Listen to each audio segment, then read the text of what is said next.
새해 첫 오후 예배에 오신 여러분들을 주의 이름으로 환영합니다. 많은 분들이 새해를 맞이하여서 새로운 각오와 다짐으로 올 한 해 일어날 일들을 기대하고 있습니다. 그리고 이러한 염원을 담아서 해돋이를 본다든지 아니면 보신각의 타종 소리를 들으며 그 소리에 자신의 소원과 바람을 담아 보기도 합니다. 이러한 모습은 그리스도인들도 마찬가지라고 할 수 있습니다. 특별히 올 한 해 우리는 하나님께서 우리에게 주실 형통의 기도 제목들을 담아서 새해를 특별 새벽 기도회로 함께 하나님과 시작하였습니다.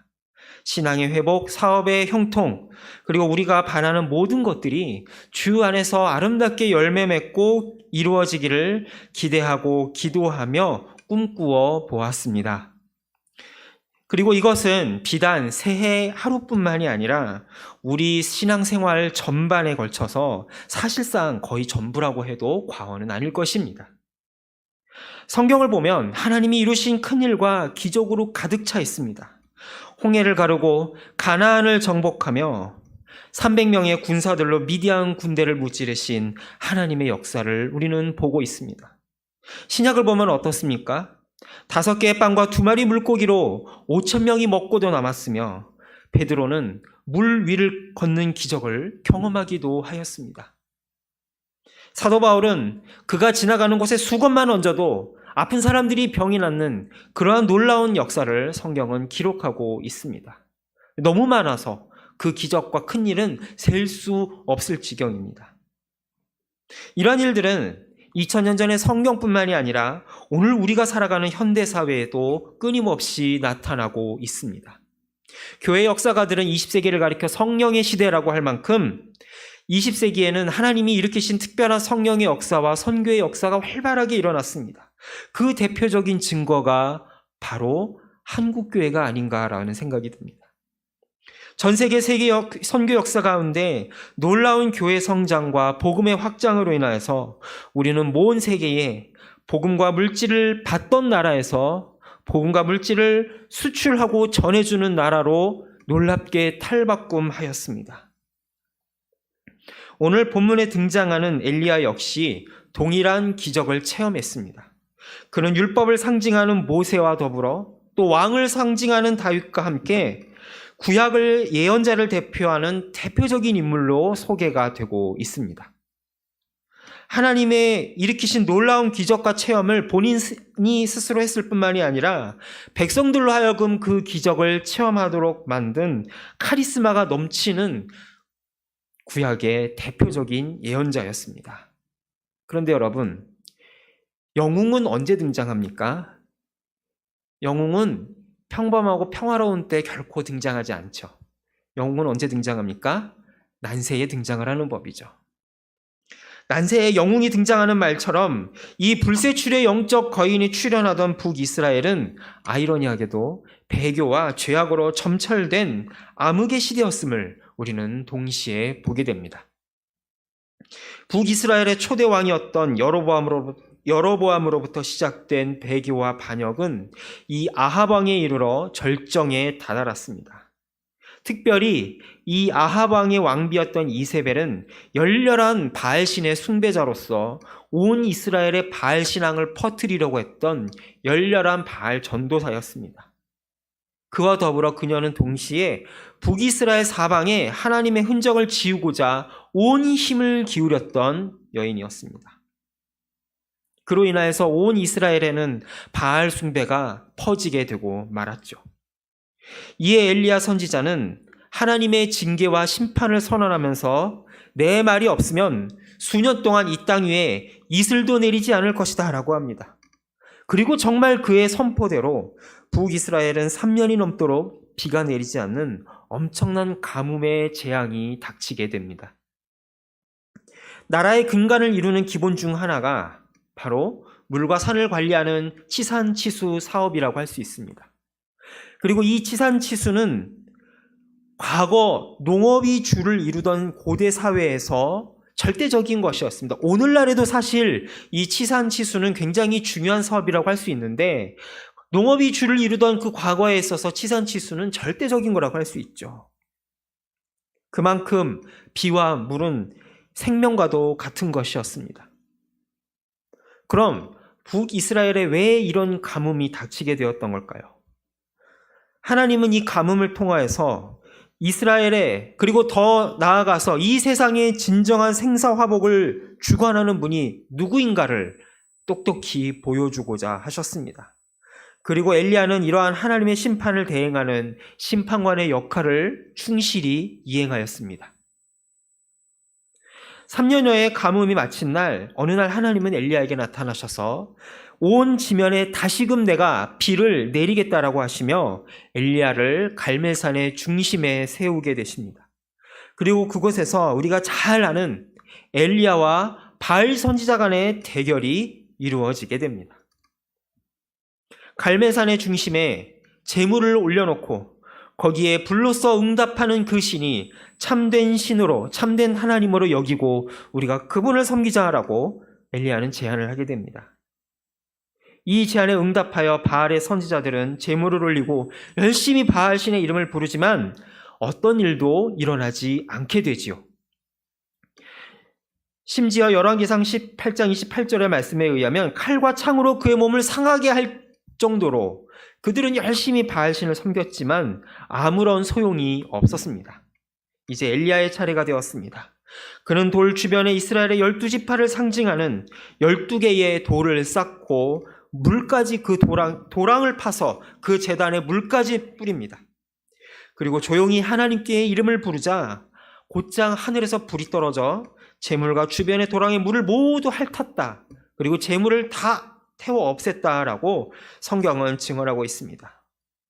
마침내 하나님께서 이 온 세상의 주인이심을 드러낸 놀라운 기적을 보여주신 것이죠. 엘리야는 이 기세를 이어서 바알 선지자들을 죽이고 마침내 온 이스라엘에는 3년 만에 비가 내리는 놀라운 기적을 경험하게 되었습니다. 정말로 엄청난 일이 아닐 수 없지요.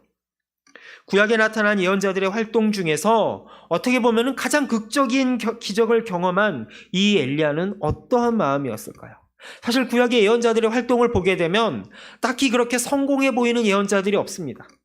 하나님의 말씀을 전하고 애써 활동 사역했지만 대부분의 예언자들은 백성들로부터 배척받고 그가 예언하는 모든 활동들이 다 막히는 경우가 대부분이었습니다. 그래서 심지어 예레미야 같은 경우는 하도 눈물을 많이 흘려서 눈물의 예언자라고도 부르는 정도죠. 그런데 엘리야는 너무나 놀라운 기적을 너무나 많이 경험했다라는 겁니다. 이렇게 놀라운 기적을 경험한 엘리야의 가슴 속에는 어떠한 기대가 있었을까요? 이렇게 큰 놀라운 하나님의 기적을 보았으니 이제는 이스라엘 백성들이 우상에서 돌이켜서 하나님께로 돌아올 것이다. 온 이스라엘 땅의 우상이 무너지고 하나님의 역사가 회복될 것이다라는 꿈과 기대에 부풀었을 것입니다. 그런데 이렇게 놀라운 기적이 일어나고 온 지면이 가뭄에 부푼 그 지면이 비가 내렸음에도 불구하고 현실은 생각만큼 바뀌지 않았습니다. 이세벨은 여전히 살아있어서 기세가 등등하여서 네가 죽인 그 바알 선지자들처럼 너도 죽임을 당하지 않으면 차라리 내가 죽임을 당할 것이다 라고 엄포를 놓았습니다. 그런데 이런 것보다도 더 심각한 문제는 뭐냐? 백성들이 그렇게 잘 하나님께로 돌아오지 않았다는 것입니다. 물론 그 갈멜산 정상에서의 기적을 본 백성들은 절하면서 여호와 그는 하나님이시다라고 외쳤다라고 하지만 그거는 그냥 기적을 통한 놀라운 그 신기한 일을 본 백성들의 일시적인 종교적인 열광에 불과했습니다. 그리고 그들은 또다시 옛 모습으로 되돌아가고 말았던 것이죠. 우리는 이러한 백성들의 모습을 보면서 아니 어떻게 이렇게 큰 기적을 경험하였음에도 불구하고 또다시 옛생활로 돌아갈 수 있을까? 어떻게 이세벨이 저렇게 나올 수 있을까라고 의아해할 수 있습니다. 그런데 우리가 성경을 조금만 보면 이것이 바로 오늘 우리들의 본질임을 우리는 깨달을 수가 있죠. 출애굽을 경험한 이스라엘 백성들은 어땠습니까? 그들 앞에서 홍해가 갈라지고 하늘에서 만나가 내려지는 놀라운 기적을 경험했음에도 불구하고 여전히 하나님을 배신하였습니다. 오병이어의 기적을 경험하고 물 위를 걸었던 베드로, 주는 그리스도시요 살아계신 하나님의 아들이라는 놀라운 고백을 했던 그는 어떠해야 했습니까? 너도 그 갈릴리 사람 중에 하나가 아니냐는 계집종의 말 한마디에 그만 매가리 없이 예수님을 모른다고 무너지지 않았습니까? 오늘 본문에서도 마찬가지입니다. 하늘에서 불이 떨어져 재물을 태우고 3년 동안 하늘에서 비가 내리게 된 것, 이것은 무엇을 보여주고 있는 걸까요? 백성들이 정말로 하나님께 돌이켜서 하나님이 그 응답을 보시고 내려주신 걸까요? 이것은 바로 하나님께서 그의 이스라엘 백성들에게 먼저 손을 내미신 것입니다. 이스라엘 백성들이 회개하고 정말로 하나님께 돌이켜서 그에 대한 응답으로 비가 내리고 재물이 불타오른 것이 아니라 로마서의 표현처럼 우리가 아직 죄인 되었을 때에 하나님께서 먼저 그의 신실하심을 기적을 통하여 그들 백성에게 보이셨다라는 것입니다. 그런데 이스라엘 백성들은 이런 큰 하나님의 악수를 보았음에도 불구하고 또다시 옛생활로 돌아가 버리고 말았습니다. 이세벨은 살기가 등등하여 엘리야를 죽이기 위해서 온 땅을 뒤지고 있었습니다. 이런 모든 상황을 보며 엘리야는 그만 주저앉아 버리고 말았습니다. 그 갈멜산에서 당당하던 엘리야의 모습은 온데간데 사라지고 이세벨을 피해서 브엘세바로 도망가는 그 엘리야의 뒷모습, 얼마나 초라하고 비참한지요. 자신이 할 수 있는 모든 것을 했음에도 불구하고 원하는 결과를 얻지 못해 낙담한 엘리야는 그 모든 절망과 원망을 하나님께 쏟아놓습니다. 하나님을 따르는 모든 사람들이 죽임을 당하고 이제는 저만 남았습니다 하라며 하나님께 원망을 쏟아놓습니다. 그런 그를 하나님은 굴 앞에 세우시고 세 가지의 표징을 보여주십니다. 첫 번째는 크고 강한 바람이 지나가게 하시며 그 바람으로 해서 바위가 부서지는 그러한 일들을 보여주십니다. 그리고 그 이후에는 큰 지진이 일어나면서 그 지진이 일어난 후에는 그 여진으로 인하여서 불이 크게 일어나는 모습을 보여주고 계십니다. 그러나 성경은 그 모든 모습 가운데 여호와께서 계시지 않았다라고 증언하고 있습니다. 우리는 하나님께 가슴속에 많은 기도 제목을 안고 새해를 시작하고 있습니다. 그 모든 일 속에, 모든 기도 제목 속에 선하지 않고 나쁜 것은 하나도 없을 것입니다. 그 모든 기도의 제목들마다 하나님을 위한 큰 꿈과 대의를 품고 기도하는 제목들로 가득할 것입니다. 더 많은 헌금을 할 수 있도록 물질의 복을 허락해 주시고 사업과 직장의 축복을 허락해 주시며 건강의 복을 허락해 달라고 기도합니다. 그리고 그 모든 것들은 당연히 응답되어야 하며 응답될 것입니다. 마치 갈멜산 정상에서 하늘에서 불이 떨어져 재물을 태운 것처럼 하나님은 우리가 가슴속에 소원하는 그 모든 것들, 선한 소원들, 하나님을 향한 꿈과 계획들 모두 다 이루고도 남는 분이심을 우리는 충분히 믿고 고백하고 있습니다. 그런데 오늘 우리가 본문을 통해서 보게 되는 것이 한 가지 있습니다. 그것은 뭐냐? 오늘 우리가 삶 속에서 소위 기적이라고 부르는 많은 것들이 실은 우리의 영혼과 우리의 본질을 만족시키지 못할 수도 있다는 것입니다. 겉으로 보이는 놀라운 기도의 응답이 실은 우리의 내면 깊은 곳을 만지는 데까지 이르지 못할 수 있다는 사실을 엘리야는 뼈저리게 경험하였던 것입니다. 오늘 본문의 엘리야가 하나님의 산 호렙에서 경험했던 큰 지진과 바람, 거센 불, 이런 것들은 사실 엘리야가 그의 삶 속에 다 경험하였던 것들입니다. 우리가 그토록 소원하고 바라던 모든 것, 구하는 대로 주시며 달라는 대로 이루어지는 놀라운 승리가 그의 삶 속에서는 일상이고 반복이었다. 일상의 반복이었다라는 것이죠. 여러분, 엄연히 말하면 하나님이 엘리야에게 응답하시지 않은 것은 하나도 없습니다. 그의 말 한마디에 하늘에서 비가 내리다가 그치다가 내리기도 했습니다. 사르밧 과부의 아들이 죽어가는 그 아기 현장에서 그의 기도 한마디에 그 아들이 살아나는 경험을 하기도 했습니다. 갈매산 정상에서 그는 놀라운 승리를 경험하였습니다. 그가 경험하지 못한 기도 응답은 하나도 없습니다. 여러분, 오늘 그 모든 일들 중에 우리의 삶 가운데 일어나는 것이 하나라도 있습니까? 우리의 삶 가운데 이런 모든 일들은 일어날까 말까 한 일들이 그의 삶에는 일상이고 삶의 전부였다는 사실이에요. 대단하지 않습니까? 그런데 여러분, 오늘 본문을 보십시오. 그렇게 우리는 일생에 한 번 경험할까 말까 한 그 기적을 경험한 엘리야가 오늘 뭐라고 합니까? 하나님, 이렇게 살 바에는 차라리 더 죽여주십시오. 나가 떨어지지 않았습니까? 그래서 하나님이 조용히 그를 찾아가면서 뭐라고 하십니까? 13절에 보면은 엘리야야, 13절에 또 19절에 나와 있죠. 엘리야야, 네가 어찌하여 여기 있느냐? 엘리야야, 너 도대체 왜 그러냐? 내가 너한테 응답하지 않은 기도 제목이 뭐가 있다고 이렇게 낙담하여 있느냐? 그러자 엘리야가 뭐라고 합니까?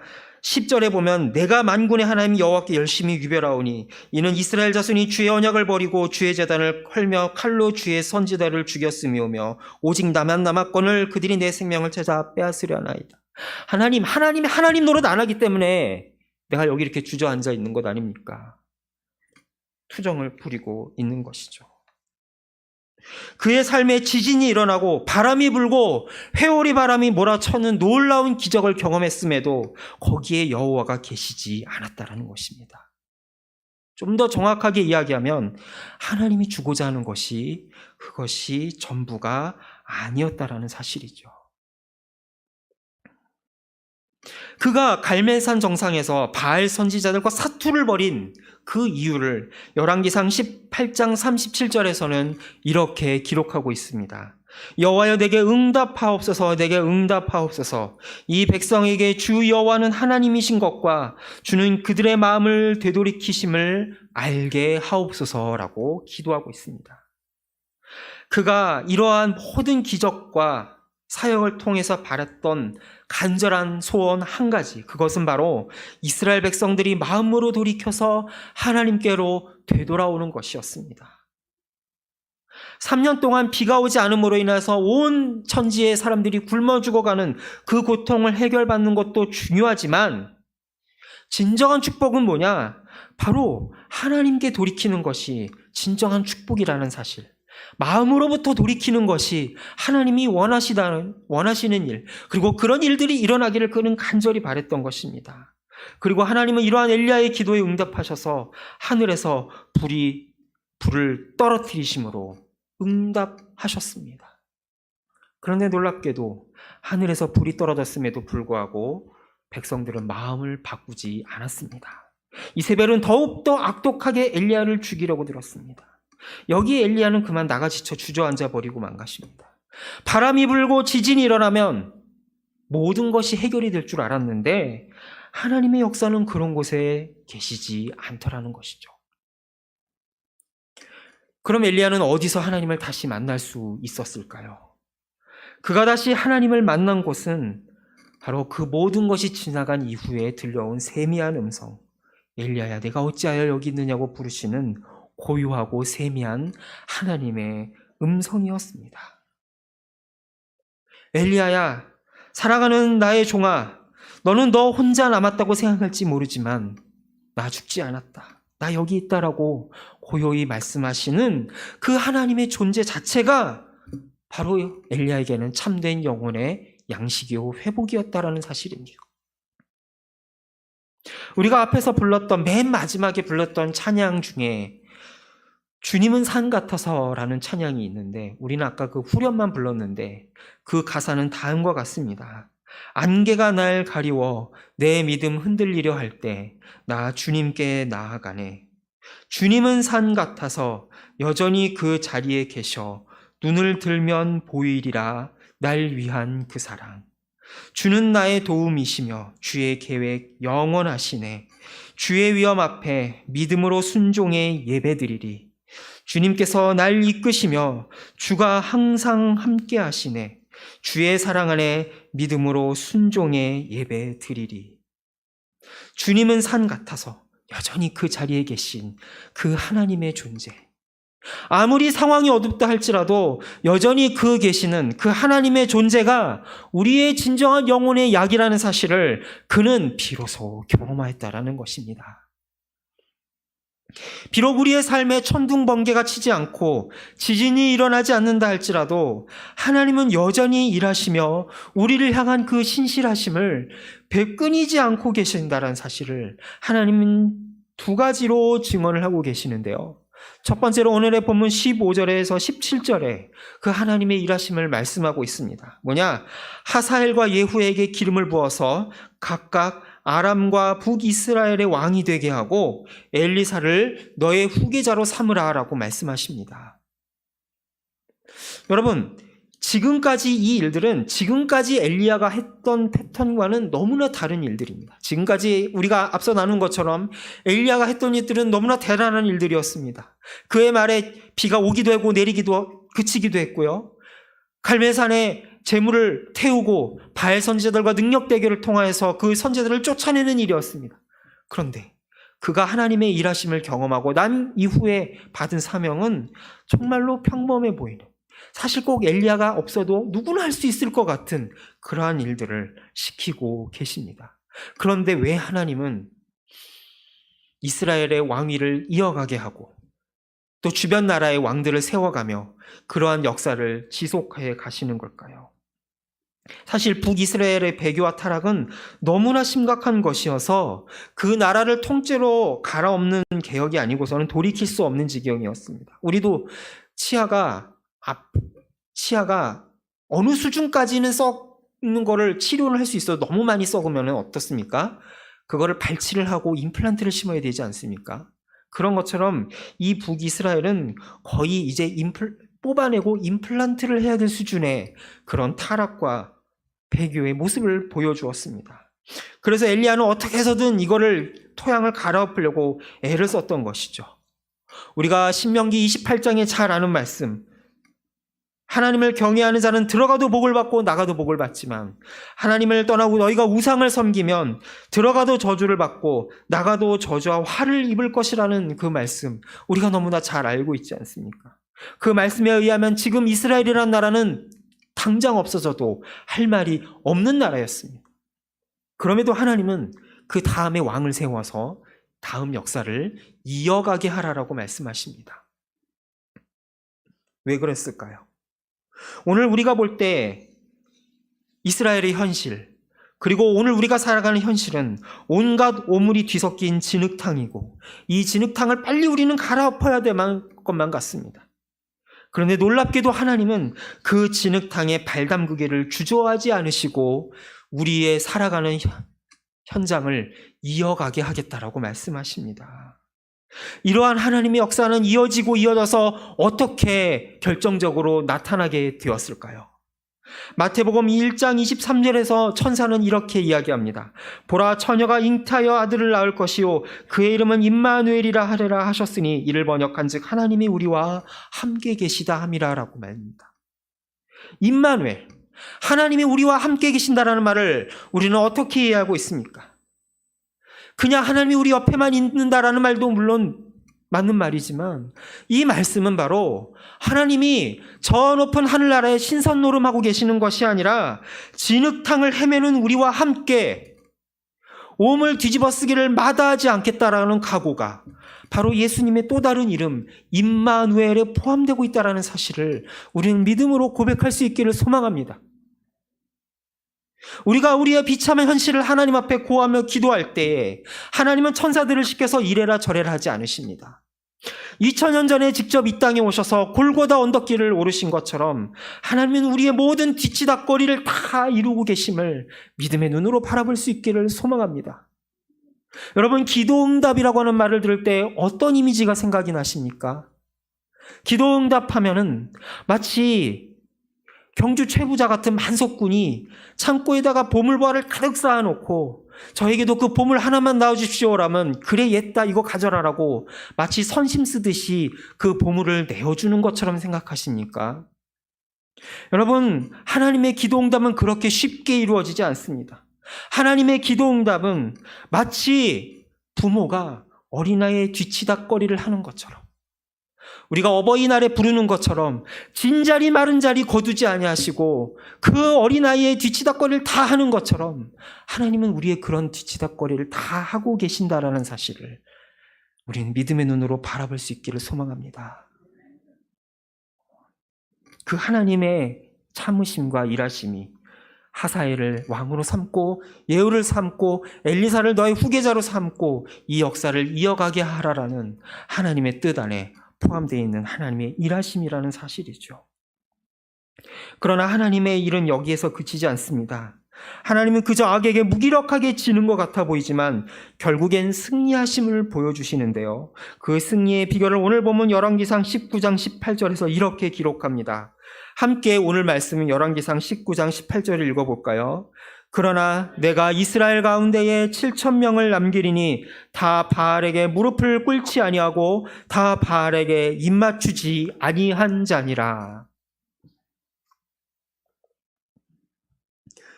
엘리야가 볼 때는 하나님이 하나님 노릇 안 하는 것 같아 보이는 것처럼 오늘 우리들 역시 살아가다 보면 하나님이 일하시는 것 같이 않아 보일 때가 많습니다. 그러나 하나님은 보이지 않는 곳에서 하나님의 의인 7,000명과 같은 사람을 남겨두고 계신다라는 사실을 오늘 우리는 성경을 통해 도전받고 있습니다. 그 증거가 무엇일까요? 바로 이 자리에 함께한 우리 모두가 이 시대의 7,000명이라는 사실을 오늘 우리는 보게 되지 않습니까? 새로운 한 해가 밝았습니다. 그러나 우리의 모습과 현실은 어쩌면 2022년의 그대로의 연속인 것 같아 보입니다. 새해가 되었으니 어떻게든 새로운 마음과 각오로 시작해보자고 다짐하지만 여전히 해결되지 않는 문제 속에서 답답한 채로 새해를 맞이하는 분도 계실지 모르겠습니다. 그러나 오늘 우리에게 주어진 한 해, 그러 새로운 날은 그저 시간이 흘러 맞이하는 날이 아니라는 사실을 한번 믿음으로 고백할 수 있기 소원합니다. 눈에 보이는 환경과 현실은 답답할지 모르지만 그러나 그 속에서도 하나님은 일하고 계십니다. 우리는 뭔가 드라마틱하고 뭔가 바뀌어야 하나님의 일들이 일어날 거라고 생각하지만 그래서 우리의 현실을 자꾸 부정하고 눈에 보이는 현상만을 바꾸는 것이 기도 응답이라고 생각할지 모릅니다. 그러나 우리가 진정으로 추구해야 될 것, 그것은 바로 엘리야를 부르신 세미한 하나님의 음성을 듣는 것이 우리의 진정한 만족이요 우리의 영원한 기쁨이라는 사실을 우리는 성경을 통해서 보게 됩니다. 비록 우리가 살아간 세상이 죄악으로 오염되었고 이것저것 여러 가지 이론에서 복잡한 짝이 없는 현실이지만 하나님은 이러한 우리의 진흙탕 같은 현실을 외면하지 않으신다라는 사실, 그리고 이 힘든 새해를 다시 한번 우리가 함께 걸어가자고 하나님은 우리에게 새 한 해를 주시며 손을 내밀고 계십니다. 이 하나님의 손을 붙잡고 보이지 않게 역사하시는 하나님의 손길을 경험하는 진정한 형통을 우리가 모두 경험하는 복된 새해 될 수 있기를 간절히 소원합니다. 기도하겠습니다. 우리를 부르신 하나님 아버지, 우리의 현실을 외면하지 않으시고 그 가운데 최선을 다해서 일하고 계신 하나님을 믿음으로 바라볼 수 있기 원합니다. 비록 우리의 삶 가운데 눈에 보이는 것이 없을지라도 하나님은 신실하게 우리 가운데 함께 하시며 일하시는 주의 손을 붙들게 하여 주옵소서. 그리하여 우리의 삶과 교회와 세상 가운데 신실하게 일하시는 하나님의 일에 동참하는 우리 모두가 되게 하여 주옵소서. 우리의 처지를 외면하지 않으시며 함께 하시는 주 예수 그리스도의 이름으로 기도합니다. 아멘. 다 함께 찬송가 413장 내 평생에 가는 길 함께 찬송하겠습니다.